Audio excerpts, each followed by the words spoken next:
चंदन नगर गाँव में कमला ताई नाम की एक औरत रहती थी जो गाँव में ढाबा चलाती थी। उसके ढाबे की दाल मखनी बहुत मशहूर थी। दूर दूर के गांव के लोग सिर्फ उसकी दाल मखनी ही खाने के लिए आया करते थे। मगर कमला ताई एक बेहद क्रूर स्वभाव की और बेहद लालची किस्म की औरत थी। आज भी वो बेहद गुस्से में अपने ढाबे के नौकर सतिया को आवाज लगा रही थी। अरे सतिया, ओ सतिया, कहाँ मर गया रे? देख, बाहर ग्राहकों की भीड़ लगी हुई है और तू है कि गायब है। क्या हुआ ताई? क्या हुआ? देख नहीं रहा ग्राहक रोटी रोटी चिल्ला रहे हैं और तू उनकी आवाज सुनकर भी अनसुना कर रहा है। ऐसी बात नहीं है ताई, दाल में थोड़ा नमक कम था, बस वो डाल रहा था। हाँ, वो सब तो ठीक है, लेकिन ग्राहकों पर भी ध्यान दे। मेरा ढाबा बंद करवाएगा क्या? सतिया तुरंत ग्राहकों को देखने लगा। शाम को कमला ताई पैसे गिन रही थी कि तभी सतिया कमला ताई के पास आकर बोला, ताई मैं आपसे पिछले 1 महीने से कह रहा हूँ कि मेरी तनख्वाह बढ़ा दीजिए, लेकिन आप हैं कि मेरी बात सुन ही नहीं रही। तनख्वाह बढ़ाने की बात तो तू ऐसे कर रहा है जैसे कि पैसे पेड़ पर लटकते हैं। बोल तो दिया, अगली साल बढ़ा दूंगी। ताई ये सुनते हुए मुझे 3 साल से ज्यादा हो गए। अब तो ढाबा भी बहुत अच्छी तरह से चलने लगा है। अब तो ग्राहक भी बहुत आने लगे हैं और मैं आपको शिकायत का कोई मौका भी नहीं देता, लेकिन आप जो मुझे पैसे देती हैं उससे मेरे परिवार का पेट नहीं भर पाता। तो क्या मैंने तेरे परिवार का पेट पालने का ठेका ले रखा है? ये मत भूलिए ताई, इस ढाबे की दाल मखनी जो दूर दूर तक मशहूर है उसे मैं ही बनाता हूँ। मैं कितनी मेहनत करता हूँ और सिर्फ आपसे कुछ ही रुपए बढ़ाने की बात कर रहा हूँ। सतिया की बात सुनकर कमला ताई का गुस्सा 7वें आसमान पर पहुंच गया। तो तू ये कहना चाहता है कि तेरी बनाई हुई दाल मखनी से ही मेरा ढाबा चल रहा है और बाकी खाने का सब खाना बेकार होता है? मेरे कहने का गलत मतलब मत लीजिए। बेकार की बकवास तो तू मत कर सतिया। सच तो ये है कि जब से मेरी बहू मेरे घर पर आई है तब से मेरे दिन वक्त पलट गए। मेरी बहू के पैर मेरे ढाबे के लिए बहुत शुभ साबित हुए हैं। तेरे जैसा मनहूस इन बातों को क्या समझेगा? और रहा सवाल तेरी दाल मखनी का, तो अरे खाना बनाने वाले गांव में चंद पैसों के लिए मारे फिरते हैं। ताई मैंने आपका नमक खाया था, इसलिए मैं इस ढाबे को छोड़कर नहीं जाना चाहता था, लेकिन आप जब मेरी तनख्वाह नहीं बढ़ाएंगी तो मुझे मजबूरन धर्मा भैया के ढाबे पर जाकर काम करना पड़ेगा। वो बहुत दिनों से मेरे घर पर चक्कर लगा रहे हैं और वो आपसे दुगने पैसे देने को तैयार है। अरे तो ये क्यों नहीं कहता नास पीटे कि तू मेरे दुश्मनों से जा मिला है? लालची धोखेबाज, इससे पहले कि मैं तुझे अब धक्के देकर इस ढाबे से बाहर निकाल दूं, निकल जा। ठीक है, मैं चला जाता हूँ। मेरे बाकी के बचे हुए पैसों का हिसाब कर दीजिए। पैसे? कैसे पैसे, नमक हराम? चुपचाप चला जा।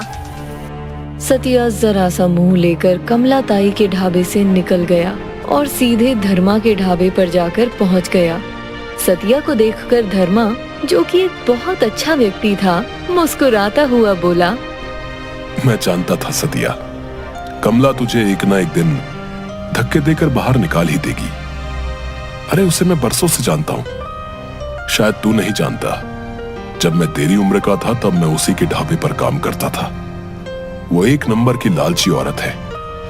जब मैंने उनसे पैसे बढ़ाने की बात की तो वो मुझ पर बुरी तरह से अकड़ने लगी। ये तो उसकी पुरानी आदत है सतिया। चल, तू दिल छोटा मत कर, आज से तू मेरे ढाबे पर काम कर, अपना ढाबा समझकर, ठीक है? सतिया उस दिन से धर्मा के ढाबे पर काम करने लगा। इधर कमला ताई ने अपने ढाबे पर दूसरा नौकर रख लिया, लेकिन अब उसके ढाबे का खाना लोगों को पसंद नहीं आ रहा था।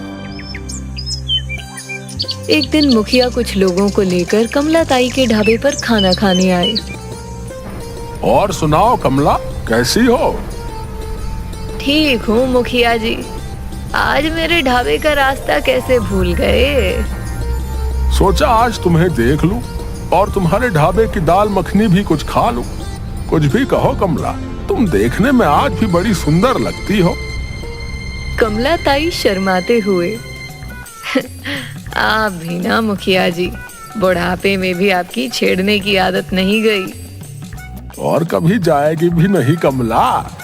जब जब तुम्हें देखूंगा तुम्हें छेड़े बगैर रह नहीं सकूंगा। हाँ अरे कुछ तो शर्म करो मुखिया जी, अब तो बच्चे भी जवान हो गए हैं। हम भी जवान से कहीं कम थोड़े ही हैं। इतना कहकर मुखिया जोर जोर से हंसने लगा। आप बैठिए, मैं आपके लिए दाल मखनी लगवाती हूँ। मुखिया अपने साथ आए मेहमानों के साथ बैठ गया, मगर जैसे ही मुखिया और उसके साथ आए मेहमानों ने दाल मखनी का एक लुकमा खाया, उसके चेहरे की हंसी गुस्से में बदल गई। ये कैसी दाल मखनी बनाई है तुमने भाई? इसमें मक्खन तो कहीं दूर दूर तक नजर ही नहीं आ रहा, सिर्फ और सिर्फ कड़वा तेल नजर आ रहा। नहीं नहीं मुखिया जी, दाल मखनी तो वैसी ही बनी है जैसी हमारे ढाबे पर बनती आ रही है। मुखिया और उसके मेहमान गुस्से से उठकर खड़े हो गए। कमला ताई, पहले तो तुम्हारे ढाबे की दाल मखनी दूर दूर तक मशहूर थी, लेकिन अब ऐसा लगता है कि तुम्हारे ढाबे से ज्यादा बेकार दाल मखनी कहीं नहीं बनती। तुमने तो मेरे मेहमानों के सामने मेरी नाक कटा दी। इतना कहकर मुखिया गुस्से से वहां से चला गया। कमला ताई अपना सर पकड़कर बैठ गई। बिरजू, बिरजू, कहाँ मर गया तू? क्या हुआ मालकिन? अरे जब से तुझे मैंने काम पर रखा है तब से ग्राहक मुझे गालियां देकर जा रहे हैं। आज तो हद हो गई। गांव का मुखिया भी मुझे बुरा बोलकर चला गया, जो मेरी तारीफ करते नहीं थकता था। अब इसमें मेरी क्या गलती मालकिन? मुझे जैसी दाल मखनी बनानी आती है मैंने वैसी बनाई है। अरे तो तू सतिया जैसी दाल मखनी नहीं बना सकता क्या? हर किसी के हाथ का स्वाद अलग होता है। ग्राहकों को सिर्फ और सिर्फ सतिया के हाथ की ही दाल मखनी खाने की आदत पड़ गई है, इसलिए अपने आधे से ज्यादा ग्राहक तो धर्मा भाई के ढाबे पर जा रहे हैं। मेरी तो कुछ समझ में नहीं आ रहा बिरजू। अगर ऐसे ही रहा तो मुझे तो अपने ढाबे में कुछ ही दिनों में ताले लगते नजर आ रहे हैं। कुछ दिन बाद कमला ताई की बहू अनीता अपनी सहेली अंजू के साथ अपनी सास के ढाबे पर आई। अपनी बहू को देखकर कमला ताई खुश होते हुए बोली, अरे बहू, तू आज यहाँ कैसे? सब कुछ ठीक तो है ना? माँ जी, ये मेरी दोस्त है अंजू, ये शहर से आई है। जब मैंने इसे बताया कि हमारे ढाबे की दाल मखनी बहुत ज्यादा मशहूर है, तो ये मुझसे दाल मखनी खाने की जिद करने लगी। ठीक है बहू, तू इसे अंदर बिठा दे, मैं इसके लिए स्पेशल दाल मखनी तैयार करवाती हूँ। अनीता अंजू को लेकर ढाबे के अंदर बैठ गई। कमला ताई ने तुरंत नौकर बिरजू को आवाज लगाई। बिरजू, अरे बिरजू। आया मालकिन। मेरी बहू की सहेली शहर से आई है सिर्फ दाल मखनी खाने के लिए। उसे हर हाल में हमारे ढाबे की दाल मखनी पसंद आनी चाहिए, नहीं तो मेरी बहू की नाक कट जाएगी। ठीक है मालकिन। बिरजू गर्मा गर्म दाल मखनी अनीता की सहेली के सामने परोस देता है, मगर जैसे ही अंजू ने एक निवाला खाया तो उसे उबकाई आने लगी। क्या हुआ अंजू? क्या तुम्हें दाल मखनी पसंद नहीं आई? अरे तू तो बोल रही थी कि मेरी सास के ढाबे की दाल मखनी दूर दूर तक मशहूर है, मगर मैंने इतनी खराब दाल मखनी कभी जिंदगी में नहीं खाई। तूने तो मेरा एकदम मूड खराब कर दिया। इतना कहकर अंजू गुस्से से वहां से चली गई। अनीता का भी बेहद मूड खराब हो चुका था। वो गुस्से से अपनी सास से बोली, ये सब क्या है माँ जी? आपने तो मेरी दोस्त के सामने बेइज्जती करा दी। अरे क्या बताऊं बहू, जब से वो नास पीटा सतिया इस ढाबे से क्या गया है, मेरे ढाबे की तो ऐसी तैसी हो गई है। इतना कहकर कमला ताई ने अपनी बहू को सारी घटना बता दी। अगर ऐसी बात थी तो आपने मुझे पहले क्यों नहीं बताया? माँ जी आप टेंशन मत लीजिए, मेरे पास इसका एक उपाय है। कैसा उपाय बहू? एक ऐसा उपाय माँ जी कि सिर्फ इस गांव के ही नहीं बल्कि दूसरे गांव के लोग भी सिर्फ हमारे ढाबे पर ही आकर खाना खाया करेंगे और धर्मा के ढाबे पर कोई झांकेगा भी नहीं। अरे बहू, भला ऐसे कैसे हो सकता है? क्या तेरे पास कोई चमत्कारी जड़ी बूटी है क्या? ऐसा ही समझिए माँ जी, कल से आपके ढाबे पर मैं खाना बनाऊंगी, मगर ध्यान रखिएगा जब मैं खाना बनाऊं तो कुछ देर के लिए अपने नौकर बिरजू को रसोई से दूर हटा देना। और फिर आप कमाल देखिएगा। अगले दिन कमला ताई ने बिरजू को रसोई से दूर रखा। कमला ताई ने देखा कि अनीता ने खाना तैयार करने के बाद अपने पर्स से एक शीशी निकाल कर उसमें से 2-4 बूंदें दाल मखनी में डाल दी। बहू, ये क्या कर रही है तू? कहीं तू इसमें जहर तो नहीं मिला रही? नहीं माँ जी, ये एक नशीला केमिकल पाउडर है जिसे मैंने स्पेशली विदेश से मंगवाया है। अरे, कहीं तू भांग की बात तो नहीं कर रही है? भांग के जमाने बहुत पुराने हो गए माँ जी। ये भांग से भी कहीं ज्यादा आगे है। इसे खाने के बाद ग्राहक 24 घंटे हमारी दाल मखनी के बारे में ही सोचेंगे। अब आप बिरजू को बुलाकर ग्राहकों को खाना लगवा दीजिए। मगर हाँ, याद रखिएगा माँ जी, इस बात का जिक्र भूले से भी किसी के सामने मत करना, क्योंकि ये कानून की नजर में अवैध है। अरे भाड़ में गया कानून, मुझे भला कानून से क्या मतलब, मुझे तो बस पैसों से मतलब है। लेकिन हाँ, मैं तेरी बात याद रखूंगी। मैं इस बात का जिक्र आईने में कभी अपने आप से भी नहीं करूंगी। उस दिन के बाद कमला ताई के ढाबे में भीड़ दिन ब दिन बढ़ने लगी। अब तो लोग अपने घर का खाना छोड़कर कमला ताई के ढाबे का खाना खाने के लिए आने लगे। उधर धर्मा के ढाबे पर सिर्फ एक ग्राहक खाना खाने के लिए आया। मैं सुना है तुम्हारे यहाँ दाल मखनी बहुत अच्छी बनती है। आपने बिल्कुल सही सुना। तो फिर देखते क्या हो भाई, बहुत जोरों से भूख लगी है, जल्दी से दाल मखनी लगाओ। वैसे मैं कमला ताई का ग्राहक हूँ, लेकिन वहाँ बहुत भीड़ है और मुझे भूख बहुत जोर से लगी है। सतिया उस ग्राहक को दाल मखनी लगा देता है, मगर दाल मखनी का एक निवाला खाने के बाद ग्राहक गुस्सा होकर बोला, ये दाल मखनी है या कचरा है? कैसी बात कर रहे हैं आप? बिल्कुल सही बात कर रहा हूँ। अब मेरी समझ में आया कि तुम्हारे ढाबे पर कुत्ते क्यों लौट रहे हैं। अरे इतनी बेकार दाल मखनी तो कोई कुत्ता भी नहीं खाएगा। मेरी ही गलती थी जो मैं यहाँ पर खाना खाने के लिए आ गया। इतना कहकर वो ग्राहक वहाँ से चला गया। समझ में नहीं आता धर्मा भाई, आखिर ये चल क्या रहा है? मेरे हाथ की दाल मखनी तो लोग बहुत पसंद करते थे, अचानक उन्हें इतनी नफरत होने लगी। कुछ समझ में नहीं आया। तभी वहाँ पर एक साधु आ गया। अलख निरंजन, बच्चा, बाबा को भूख लगी है, क्या कुछ बाबा को खिलाओगे? लेकिन खिलाने से पहले मैं एक बात बता दूं, बाबा के पास पैसे नहीं है, लेकिन हाँ, पेट भरने के बाद बाबा तुम्हें दुआएं बहुत देगा। बाबा, आपकी दुआओं की ही जरूरत है, क्योंकि हमारे ढाबे पर ताला लगने की नौबत आ गई है। चिंता मत कर, मैं आ गया हूं ना। जल्दी से गर्मा गर्म अपने ढाबे का सबसे पसंदीदा व्यंजन लगा दे। सतिया ने साधु के सामने अपनी बनाई हुई दाल मखनी रख दी। देखते ही देखते वो साधु सारी दाल मखनी रोटियों के साथ खाकर बोला, वाकई तेरी दाल मखनी बहुत स्वादिष्ट है रे।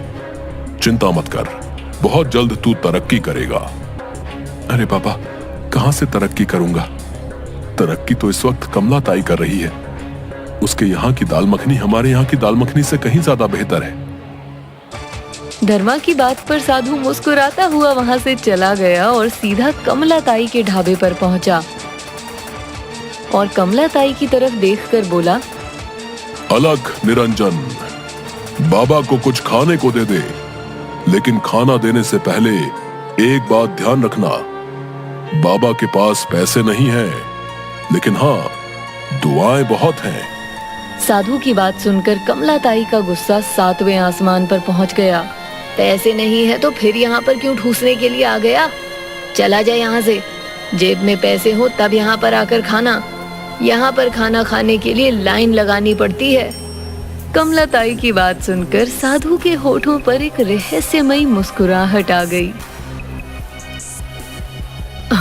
अरे आप तो बहुत पहुंचे हुए साधु बाबा हैं। आपने पहले क्यों नहीं बताया कि आपके पास इतना ढेर सारा पैसा है? अगर मुझे पहले पता होता तो सबसे पहले आपका ही नंबर आता। कोई बात नहीं कन्या, हम पहले नाप तोल कर बोलते हैं। अब समय खराब मत कर, जल्दी से मेरे लिए अपने ढाबे की सबसे पसंदीदा मशहूर व्यंजन लगवा दे। मेरे ढाबे का तो सबसे मनपसंद मशहूर व्यंजन दाल मखनी ही है। तो फिर देर किस बात की है, जल्दी ला। कमलाताई ने जल्दी से साधु के लिए दाल मखनी लगवा दी।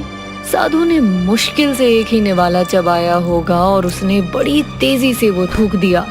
उसका चेहरा क्रोध से लाल हो उठा और वो गुस्से से उठकर खड़ा हो गया।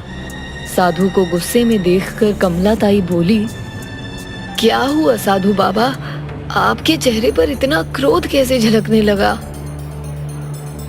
क्योंकि तेरी दाल मखनी में बिल्कुल भी स्वाद नहीं है। हाँ, अगर इसमें कुछ है तो वो है एक नशीला पदार्थ जो भारत में बैन है। साधु की बात सुनकर कमलाताई और उसकी बहू के होश उड़ गए।